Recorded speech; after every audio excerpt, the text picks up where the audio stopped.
Hello friends. तो चलिए हम लोग आ चुके हैं फिर से प्रीवियस का PYQ इम्पोर्टेंट क्वेश्चन लेके। तो चलिए देखते हैं, स्टार्ट करते हैं बिना बकवास के। ये देखिए हम इसे थोड़ा सा जूम कर देते हैं। देखिए यहाँ पे ये क्वेश्चन जो है आपका आरजीपी में आया हुआ है, जो क्या कह रहा है।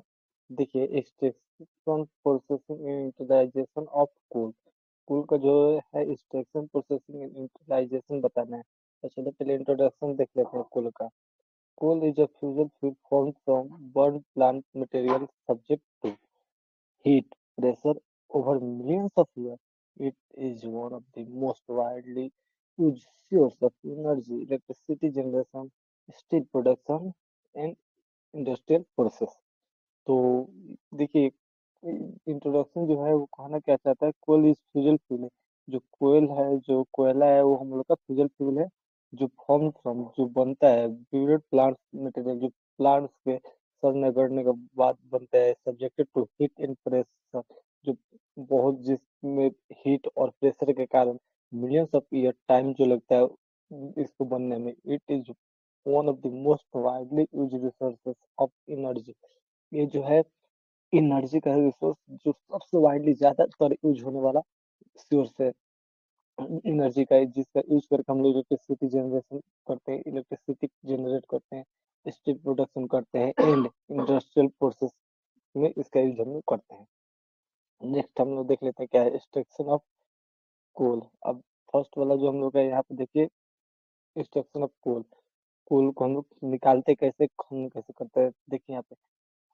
Coal extraction refers to removing coal from the earth crust. It is done by two main methods. ये देखिए जो हम लोग एक्सट्रैक्शन ऑफ कोल, कोल को जब प्राप्त करते हैं, एक्सट्रैक्ट करते हैं, निकालते हैं, खनन करते हैं, उसका दो मेथड होता है। यहाँ पे टू मेन मेथड होता है। फर्स्ट मेथड जो है सरफेस माइनिंग। सरफेस माइनिंग उसका सेकेंड नाम, उसको ओपन कास्ट माइनिंग भी कहते हैं। देखिए यहाँ पे use when coal seams are close to the surface. इसका यूज हम लोग तब करते हैं जब मान लीजिए यहाँ पे सरफेस हो गया और इसके क्लोज नियरेस्ट और यहाँ पे हो, कोल का जो सिम्स है वो नियरेस्ट हो। मान लीजिए कोल सिम्स हो गया, ये हो गया आपका सरफेस।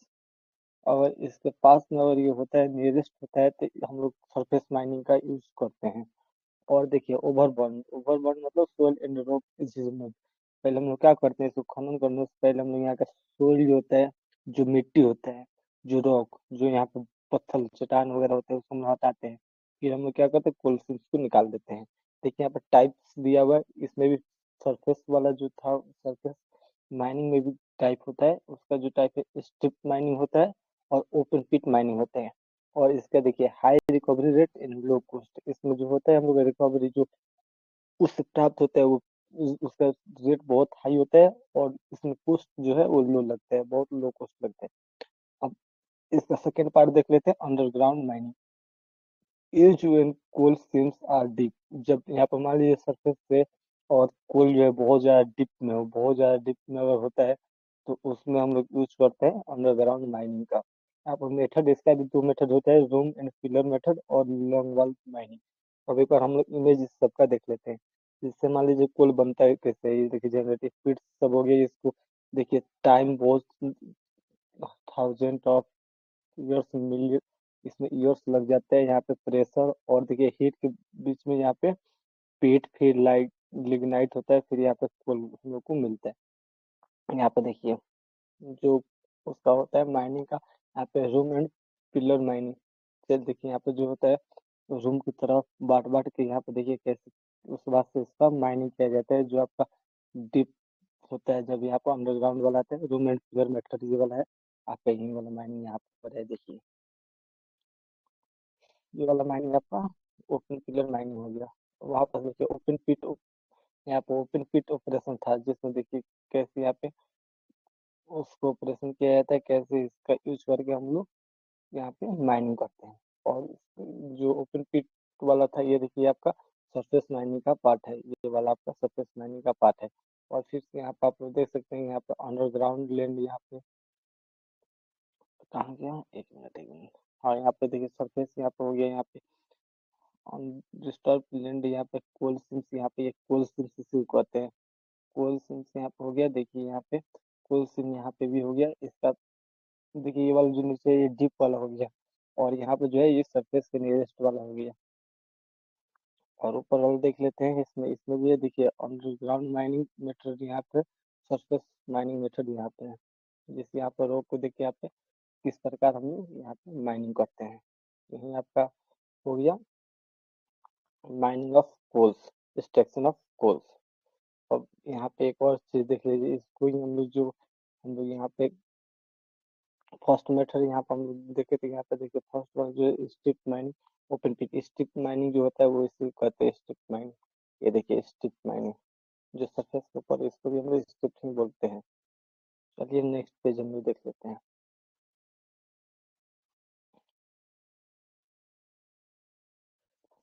और एक मिनट,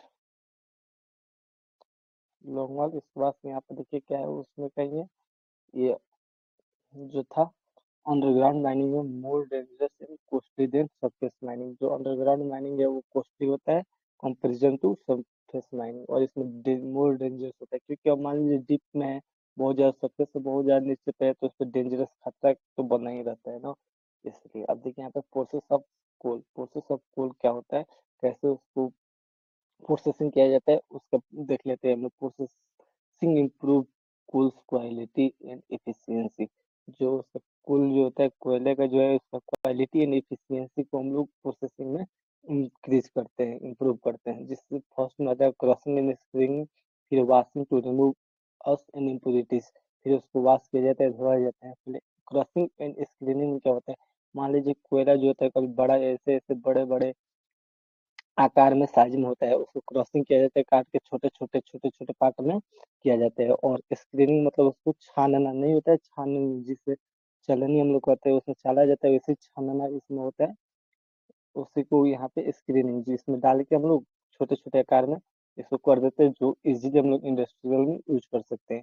उसके बाद से washing to remove dust and impurities, फिर उसको हम लोग वॉशिंग कर देते हैं जिससे इम्प्योरिटी जो है तो वो सारे निकल जाए। Beneficial to increase calorific value, उसको बेनिफिशियल इंक्रीज उसका जो आर्टिफिशियल कार्बन का जो मात्रा होता है उसको इंक्रीज कर देते हैं, और जो उसको जल्दी बर्न करके नमी करने का जो केमिकल्स होता है उसको रिड्यूस कर दिया जाता है। आप देखिए reduce transformation cost and pollution, जो पॉल्यूशन वगैरह है उस सारे चीज उसमें से रिड्यूस कर देते हैं। यहाँ पे आप देख सकते हैं, यहाँ पे रो कॉल इनपुट यहाँ पे होता है, यहाँ पे फिर रो कोड इनपुट में से यहाँ पे क्रॉसिंग एंड स्क्रीनिंग होता है। देखिए यहाँ पे फ्लोटिंग सील्स होता है, क्लीनिंग आउटपुट रोल्स यहाँ पे आप देख सकते हैं। यहाँ पे आप देख लीजिए, यहाँ पे call crossing screening process, vibration secondary crossing यहाँ पे हो गया, रोइंग यहाँ पे देखिए, यहाँ पे इसी को हम लोग जो बोल रहे थे यहाँ पे स्क्रीनिंग। देखिए जब स्क्रीनिंग आपका है, ये वाला स्क्रीनिंग है, स्क्रीनिंग। और यहाँ पे देखिए कोल से एक छोटे छोटे साइज में उसको तोड़ के यहाँ पे स्क्रीनिंग कर देते हैं, जिससे एक साइज का मिल जाता है, जिसका हम लोग इजीली इंडस्ट्रियल में यूज कर सकते हैं। चलिए यूटिलाइजेशन ऑफ कोल्स। अब जो कोयला का है उपयोग हम लोग कहाँ कहाँ करते हैं, तो आप लोग भी जानते होंगे रियल लाइफ में कहाँ कहाँ होता है, लेकिन फिर भी आप लोग एक बार देख लेते हैं हम लोग इसको, इसका उपयोग कहाँ कहाँ होता है। देखिए थर्मल पावर जनरेशन में होता है, स्टील इंडस्ट्रियल में होता है, कुक प्रोडक्शन, सीमेंट मैन्युफैक्चरिंग में भी होता है, कोल गैसिफिकेशन एंड लिक्विफिकेशन में इसका उपयोग होता है। यहाँ पर फिगर बनाया गया है, इसका यूज कहाँ कहाँ होता है। देखिए power transmission, energy storage, underground, ये सारे सारी चीज में हम लोग इसका यूज करते हैं। चलिए नेक्स्ट देख लेते हैं अपना। यहाँ पर देखिए अब क्वेश्चन इसका यहाँ पे एक और है, coal place a major role in energy supply but causing environmental degradation, cleaner technologies and alternative are required। ये इसका कंक्लूजन था। चलिए अब ये देख लेते हैं हम लोग। क्वेश्चन वन का भी जो है इन्वायरमेंटल इम्पेक्ट ऑफ कोल। देखिए उसका इम्पेक्ट क्या क्या होता है, तो फर्स्ट हम लोग देखें तो उसका इम्पेक्ट ऑन एक्सट्रैक्शन, जब हम उसका माइनिंग करते हैं उसका क्या इम्पेक्ट होता है। तो देखिए डिफोरेस्टेशन एंड हैबिटेशन डिस्ट्रक्शन, जो डिफोरेस्टेशन होता है, जैसे मान लीजिए जंगल में हो गया, जिससे बहुत सारे पेड़ पौधे वहां पे लगे होते हैं ना, उसको हम लोग क्या करते हैं, उसको कटाई करना पड़ता है, काट के डिफोरेस्टेशन होता है, जिससे ये हम लोग क्या होता है, इम्पेक्ट पड़ता है। लैंड, यहाँ पे देखिए लैंड सब्सिडेंस होता है, जो लैंड जो होता है वो सब्सिडेंस हो जाता है, सोयल इरोशन हो जाता है, ग्राउंड वाटर कंटेमिनेशन हो जाता है। देखिए सब फोटो हम आप फिगर एक बार दिखा देते हैं। देखिए ये आपका हो गया, यहाँ पे देखिए after mining before mining, ground level यहाँ पे हो गया। इसमें देखिए यहाँ पे एक कोल, जो उसको हम लोग माइनिंग कर देते हैं वहाँ पे, तो जो यहाँ पे सोil इरोजन है वो यहाँ पे हो चुका है। चलिए नेक्स्ट देख लेते हैं यहाँ पे इम्पैक्ट ऑफ प्रोसेसिंग। प्रोसेसिंग के बाद क्या इम्पैक्ट होता है, तो देखिए water pollution from coal slurry, जब हम इम्पैक्ट प्रोसेसिंग में क्या करते थे, उसको क्रॉसिंग, उसका स्क्रीनिंग करने के बाद फिर वॉशिंग करते थे इम्प्योरिटी हटाने के लिए। तो वॉशिंग जो हम लोग उसका करते हैं, तो उसमें से देखिए जो स्लरी निकलता है कोल का, उससे वाटर पोल्यूशन हो जाता है। यहाँ पे देखिए डस्ट पोल्यूशन होता है, डिस्पोजिव प्रॉब्लम्स हो जाता है। ये सारे सारे इम्पैक्ट्स जो है वो कोल प्रोसेसिंग में आ जाएंगे। और देखिए इम्पैक्ट्स ऑफ यूटिलाइजेशन, इसका यूटिलाइजेशन जब यूज करते हैं उसमें क्या करते हैं, यहाँ पर CO2 हो गया, इमिशन ऑफ क्लाइमेट चेंज, जब CO2 का इमिशन होता है, जब हम लोग इसका यूज करते हैं, जिससे क्लाइमेट चेंज, वेदर कब कैसे भी चेंज हो जाता था, इससे इफेक्ट करता है। देखिए सी यहाँ पे CO2 and NOx acidic rain, यहाँ से जो सल्फर डाइऑक्साइड और NOx जो निकलता है, जिस एसिडिक रेन का समस्या आ जाती है। यहाँ पे देखिए फ्लाई एश डिस्पोजल इज, जो फ्लाई एश जो उसको हम यूज करते हैं, तो जो जिससे वो अस्त निकलते हैं, उसे डिस्पोजल इशू आ जाता है। देखिए यहाँ पे सोइल इरोशन जो है, यहाँ पे सोइल इरोशन यहाँ पे जो हुआ है, देखिए कितने टाइप का सोइल इरोशन यहाँ पे मेंशन हुआ है, ये सारे सारे सोइल इरोशन का एग्जाम्पल है। और ये देखिए आप लोग का जो यहाँ पे ये था, देखिए कोल स्लरी जो है, कोल स्लरी इसका एग्जाम्पल यहाँ पे आप लोग देख सकते हैं। कोल स्लरी का आप लोग का एग्जाम्पल यहाँ पे देखिए, ये आपका कोल स्लरी का एग्जाम्पल है। ये कोल स्लरी का आपका एग्जाम्पल हो गया। चलिए नेक्स्ट देख लेते हैं।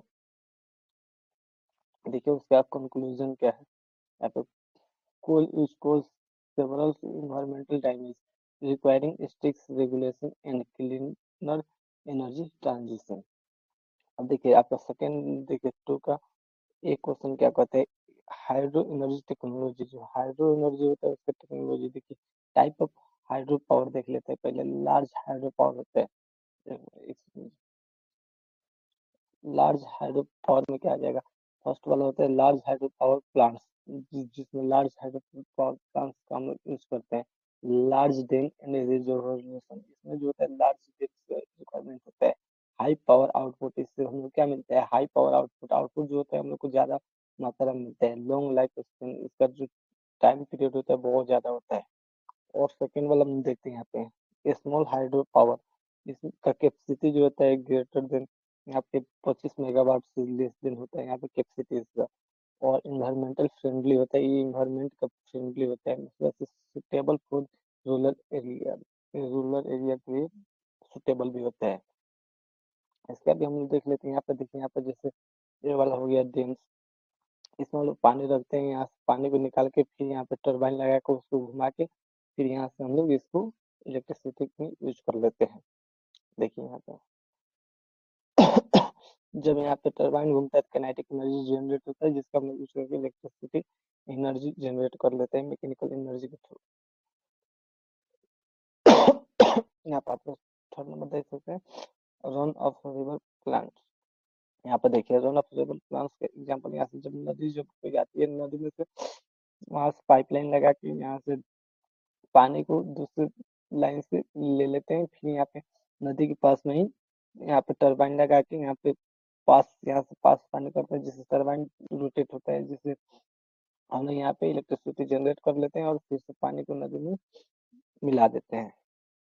ये आपका कंप्लीट हो गया। चलिए नेक्स्ट देख लेते हैं।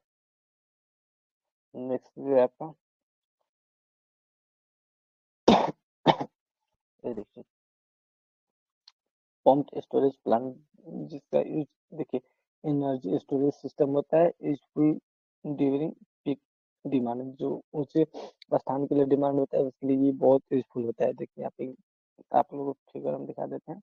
पंप हाइड्रो पावर स्टोरेज, यहाँ से देखिए ऊपर रिवोल्यूशन से यहाँ से पानी जब आती है, यहाँ पे देखिए टरबाइन होता है, फिर घूम जाती है यहाँ पे, फिर लोअर में आती है, फिर यहाँ से पंप के थ्रू हम लोग पानी को लो लेवल से हाई लेवल तक पहुंचाते हैं। यहाँ पे हाई लेवल हो गया, पीक हो गया, और यहाँ पे लो लेवल है, यहाँ के हम लोग पंप के थ्रू ही पानी को फिर ऊपर पहुंचा देते हैं, फिर यहाँ वाटर को थ्रू कराते हैं, फिर टरबाइन के थ्रू यहाँ से फिर हम लोग इलेक्ट्रिक जनरेट कर लेते हैं। इसके एडवांटेजेस हम लोग देख सकते हैं। एडवांटेजेस ये होता है रिन्यूएबल एंड क्लीन होता है। ये रिन्यूएबल एनर्जी होता है, लो ऑपरेटिंग कॉस्ट होता है, इसका कॉस्ट जो होता है बहुत ही कम होता है। नो फ्यूल रिक्वायरमेंट, इसमें कोई भी हम लोग को फ्यूल का रिक्वायरमेंट नहीं होता है चलाने के लिए। इसका लिमिटेशन देखते हैं। हाई इनिशियल कॉस्ट, जो हम लोग इसको एस्टेब्लिश करते हैं, इंस्टॉलेशन करते हैं, उसमें जो इसका कॉस्ट जो होता है वो हाई कॉस्ट होता है। और देखिए डिस्प्लेसमेंट ऑफ पीपल, यहाँ पे होता है इकोसिस्टम डिस्टर्बेंस होता है, इकोसिस्टम में भी इसका डिस्टर्बेंस होता है। अब इसका कंक्लूजन देख लेते हैं। यहाँ पे कंक्लूजन जो है, यहाँ पे देखिए hydro power is reliable but must be developed sustainably. Next देख लेते हैं हम यहाँ पे।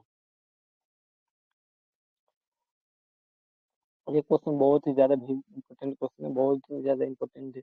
ये क्वेश्चन इस बार भी आने के बहुत ज्यादा चांसेस है। देखिए ये आपका क्वेश्चन क्या कहता है, एनर्जी सस्टेनेबिलिटी डिफिनेशन क्या है। Energy sustainability refers to meet current energy needs without compromising the ability of future generation to meet their needs।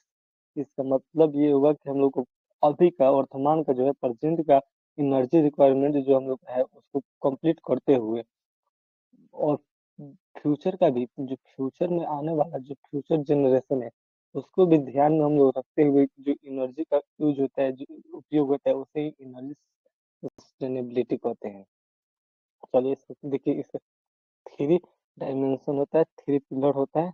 पहला पिलर जो है इसका देखिए इन्वायरमेंटल पिलर होता है, जिसमें क्या होता है रिड्यूस इमिशन, जो इमिशन है उसको रिड्यूस करता है, रिन्यूएबल एनर्जी यूज करके हम लोग इसको इन्वायरमेंटल में सेव कर सकते हैं। सोशल इम्पैक्ट देखिए, सोशल पीरियड से क्या है, energy access for all, energy जो है वो सभी के लिए एक्सेस होना चाहिए। इम्प्लॉयमेंट जनरेशन होता है। फिर नेक्स्ट देख लेते हैं economical, affordable and reliable energy. Affordable मतलब सब एकदम सस्ता होना चाहिए, अफोर्डेबल होना चाहिए, और रिलायबल हर जगह उपलब्ध होनी चाहिए एनर्जी। लॉन्ग टर्म ग्रोथ, इसका लंबे समय तक ग्रोथ जिससे हो। इंक्लूजन क्या है इसका, energy sustainability is essential for balance development. इसका हम एग्जांपल देख लेते हैं। यहाँ पे देखिए, यहाँ पर सस्टेनेबल एनर्जी एग्जांपल जो होता है, देखिए सोलर हीट एनर्जी, सारे सारे रिन्यूएबल एनर्जी के sources, solar electricity energy, wind energy हो गई, यहाँ पे ये सारे सारे सस्टेनेबल एनर्जी का एग्जांपल है। यहाँ पे देखिए उसका तीन पिलर जो था, इन्वायरमेंटल, इकोनॉमिकल हो गया, सोशल हो गया, इसके बारे में यहाँ पे एक्सप्लेन किया गया है, आप लोग इसको पढ़ सकते हैं। चलिए नेक्स्ट पे देख लेते हैं।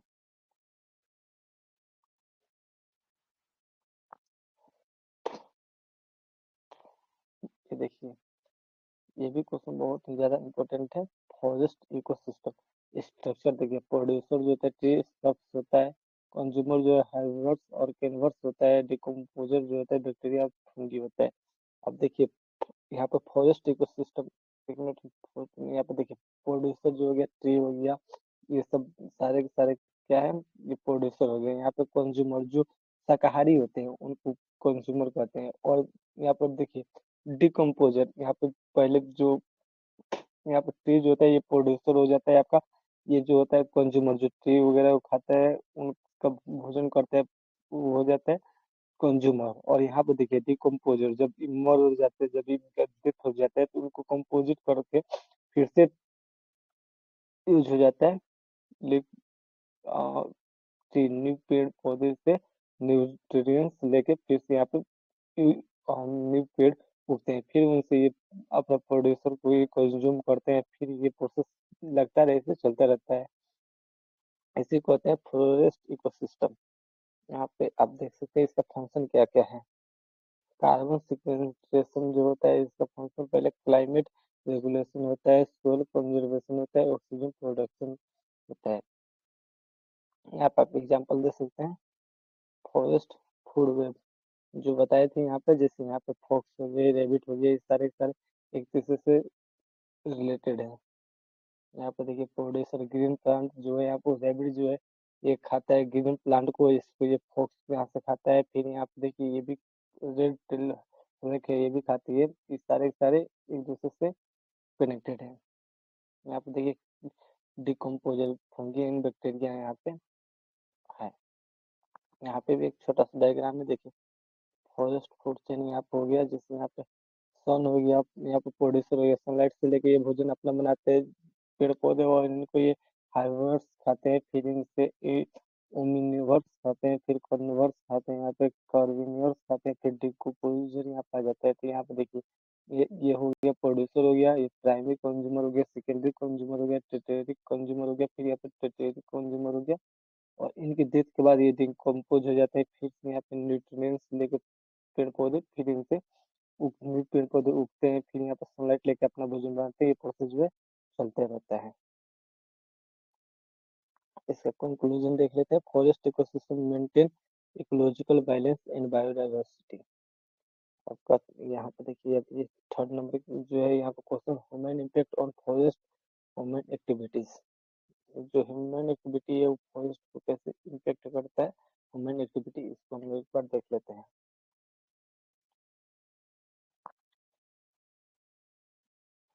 देखिए यहाँ पे इसका डिफोरेस्टेशन, जो हम लोग जंगलों को काट पेड़ पौधे को काट देते हैं उसका इम्पेक्ट होता है। माइनिंग से उसका बहुत ज़्यादा इम्पेक्ट पड़ता है। ओजोन एक्सप्रेशन से भी इम्पेक्ट पड़ता है। ओवर ग्रेजिंग से भी उससे बहुत ज़्यादा इम्पेक्ट पड़ता है।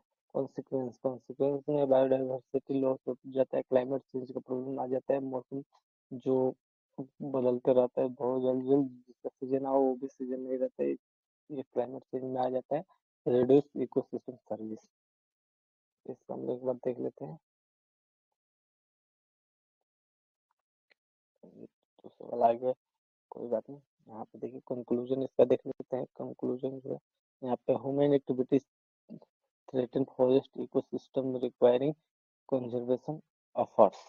अब यहाँ पे ये भी क्वेश्चन बहुत ज्यादा इंपॉर्टेंट क्वेश्चन है, ये क्वेश्चन भी इस टाइम आ सकता है। Energy flow in nutrient cycle in aquatic ecosystem. Aquatic ecosystem पे जो इसका फ्लो न्यूट्रिएंट साइकिल कैसे होता है। एनर्जी फ्लो देखिए इसका होता है, जैसे सन से फोटो प्लैंकटन यहाँ पर आता है, फिर जो प्लैंकटन आ जाता है, फिर फिश, फिर यहाँ पे प्रेडेटर, जिसका हम लोग इसको यहाँ से वन अवे फ्लो इसका चलता है। यहाँ पे एक्वेंटिक एक्वेंटिक यहाँ पे देखिए ये एक्वेंटिक इकोसिस्टम हो गया, जो जल में होता है एक्वेंटिक। यहाँ पे देखिए ये भी आपका एक्वेंटिक इकोसिस्टम का एग्जाम्पल है। नेक्स्ट देख लेते हैं। यहाँ पे देखिए energy decreases at each trophic level. फिर नेक्स्ट आपको क्या कह रहे हैं यहाँ पे, न्यूट्रिएंट साइक्लिंग। देखिए क्या होता है न्यूट्रिएंट साइकिल थ्रू डिकम्पोजिशन। यहाँ पे देखिए nutrient and phosphorus cycle important. यहाँ पे जो होता है नाइट्रोजन एंड फास्फोरस साइकिल जो होता है वो बहुत ज्यादा इम्पोर्टेंट होता है। एक मिनट यहाँ पे कंक्लूजन भी देख लेते हैं। Aquatic ecosystem depends on efficient energy flow and nutrients recycling. आप लोग ये बताइएगा, हम दे सकते हैं ये आपका है नाइट्रोजन। देखिए फ्लेक्सिलेशन, यहाँ पे देखिए डिनाइट्रोजनिफिकेशन हो गया। यहाँ पे डायग्राम आप नाइट्रोफिकेशन यहाँ पर देखिए यहाँ पे हो रहा है। ये सारे सारे डायग्राम आप लोग बना सकते हैं एग्जाम में। चलिए नेक्स्ट देख लेते हैं, importance of community involvement in biodiversity conservation. देखिए यहाँ पे क्या है, ट्रेडिशनल नॉलेज हो जाता है, सस्टेनेबिलिटी रिसोर्सेज यूज में आ जाता है, प्रोटेक्शन फ्रॉम पोचिंग हो गया, लाइवलीहुड सपोर्ट हो गया, लॉन्ग टर्म कंजर्वेशन सक्सेस आ गया। यहाँ पर नेक्स्ट आपको देख लीजिए, वहाँ पर community active participants in suitability biodiversity conservation. उसका कंक्लूजन आ गया यहाँ पे। अब यहाँ पे एक क्वेश्चन देख लेते हैं, 5 नंबर बायोडाइवर्सिटी हॉटस्पॉट डेफिनेशन। यहाँ पे बायोडाइवर्सिटी हॉटस्पॉट, ये भी बहुत ज्यादा इंपॉर्टेंट क्वेश्चन है, ये भी पूछ सकता है। Region with high specific research and indigenous on trade, जो इसका बायोडाइवर्सिटी हॉटस्पॉट होता है, जो अपने आप में बहुत ज्यादा यूनिक होना चाहिए, 70% जिसका लॉस हो चुका हो, जिसका आबादी लॉस हो चुका हो, उसे बायोडाइवर्सिटी हॉटस्पॉट कहते हैं, ऐसा रीजन। और वहाँ का जो 0.5% कम से कम ऐसा जीव होना चाहिए जो कि उसके अलावा कहीं हो ही ना, कॉमन हो, स्पेसिफिक होना चाहिए, उससे ही बायोडाइवर्सिटी हॉटस्पॉट एरिया रीजन करते हैं। देखिए इंडियन हॉटस्पॉट, वेस्टर्न घाट हो गया, यहाँ तो ईस्टर्न हिमालयज हो गया, इंडो बुर्मा हो गया, यहाँ पे संडालैंड लैंड हो गया, संडालैंड यहाँ पे हो गया। अब यहाँ पे देखिए कंक्लूजन में क्या है, hot spots need urgent conservation. ये जो है देखिए आपका बायोडाइवर्सिटी, यहाँ पे बायोडाइवर्सिटी हॉट स्पॉट हो गया, ये वाला फोटो आप इमेज देख सकते हैं, जो यूनिक होना चाहिए, 70% आबादी जिसका होता है वो लॉस हो चुका रहता है। देखिए नेक्स्ट क्वेश्चन हम लोग एक बार देख लेते हैं इसका, India's role in biodiversity conversion conservation. यहाँ पर देखिए प्रोटेक्टेड एरियाज हो गया, वर्ल्ड फील्ड प्रोजेक्ट हो गया, बायोडाइवर्सिटी एक्स 2022 हो गया। नेक्स्ट हम लोग देख लेते हैं, यहाँ पर ग्लोबल कंजर्वेशन भी उसमें आ जाएगा। Conclusion, India plays a significant role in global biodiversity conservation, और बायोडाइवर्सिटी हॉटस्पॉट में इंडिया का 70 ऑफ रैंक का भी आ चुका है।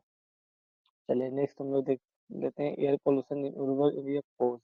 जो एयर पोल्यूशन होता है वो अर्बन एरिया में कैसे होता है, कौन कारण क्या होता है। देखिए व्हीकल्स होता है, यहाँ पे इंडस्ट्रीज हो जाता है, कंस्ट्रक्शन एक्टिविटीज जो होता है उसके थ्रू एयर पोल्यूशन यहाँ पे हो जाता है। यहाँ पे देखिए पोल्यूशन जिसमें यहाँ पे लाइटनिंग, नेचुरल ओकेप्स, वाइल्ड फायर्स हो गया, फॉरेस्ट हो गया, ये सब जब आप आग लगाए तो बहुत सारा पोल्यूशन निकलता रहता है, इंडस्ट्रीज निकलता रहता है।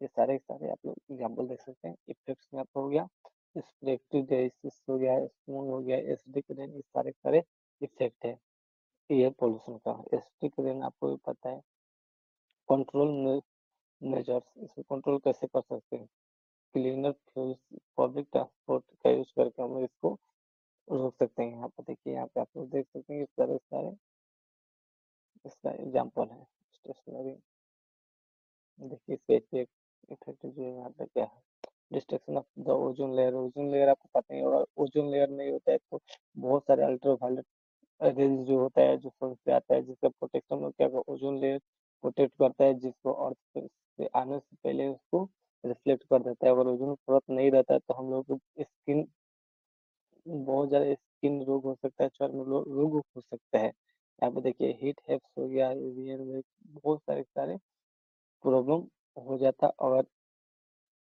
यहाँ पे एयर पोल्यूशन और बढ़ता है। तो सर नेक्स्ट देख लेते हैं,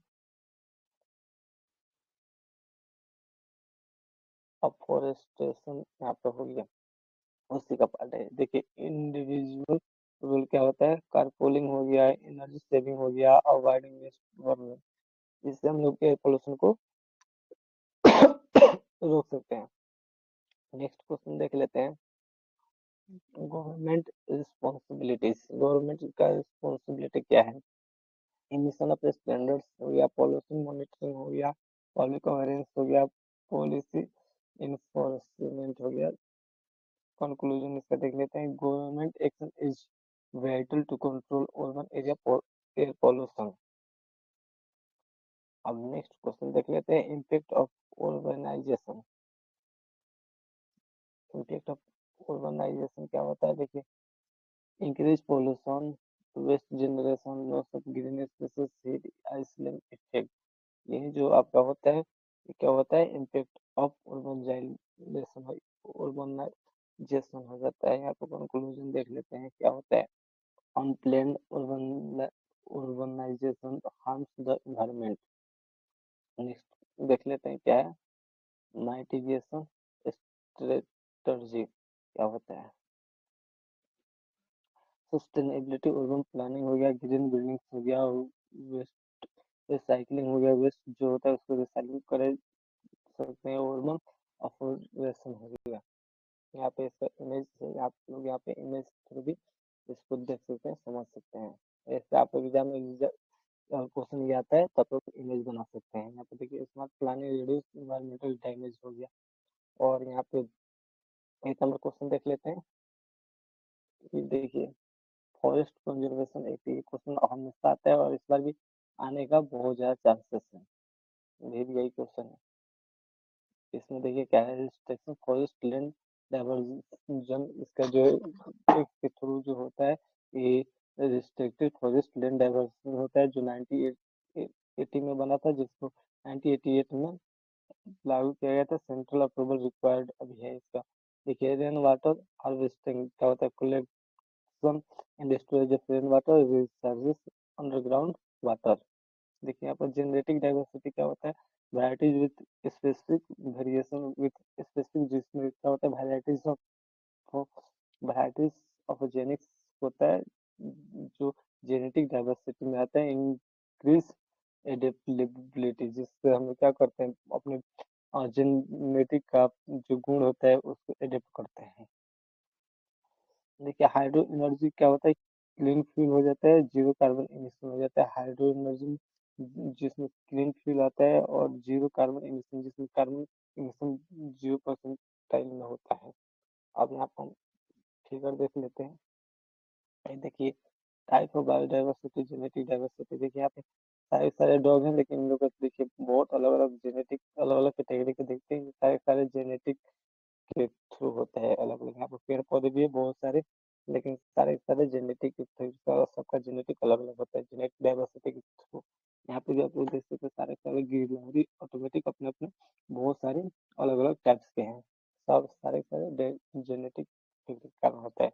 यहाँ पे देखिए हाइड्रोजन एनर्जी जिसमें हम लोग कार्बन की इमिशन जो होता है वो 0% होता है, ये वाला आपका हाइड्रोजन एनर्जी का है जिसको वाइंड पावर हो जाता है, सोलर पैनल यहाँ पे देखिए फ्यूल सेल कार हो जाता है जिसका यूज होता है। अब यहाँ पे देखिए रेन वाटर हार्वेस्टिंग जो होता है, रेन के पानी को हम लोग क्या करते हैं यहाँ पे ऐसे छत के ऊपर स्लोप की तरफ बना के यहाँ पे पानी को एक टैंक में कलेक्ट कर लेते हैं और जिसका यूज हम लोग वॉशिंग में कर सकते हैं, बाथरूम में कर सकते हैं, नहाने में कर सकते हैं, जिससे हम लोग पॉल्यूशन जो होता है वाटर वेस्ट जो होता है वो कम होगा। यहाँ पर देखिए ये वाला आपका फॉरेस्ट कंजर्वेशन 1980 में हुआ था। चलिए तो आज के लिए इतना ही, मिलते हैं नेक्स्ट वीडियो में, तब तक के लिए बाय बाय।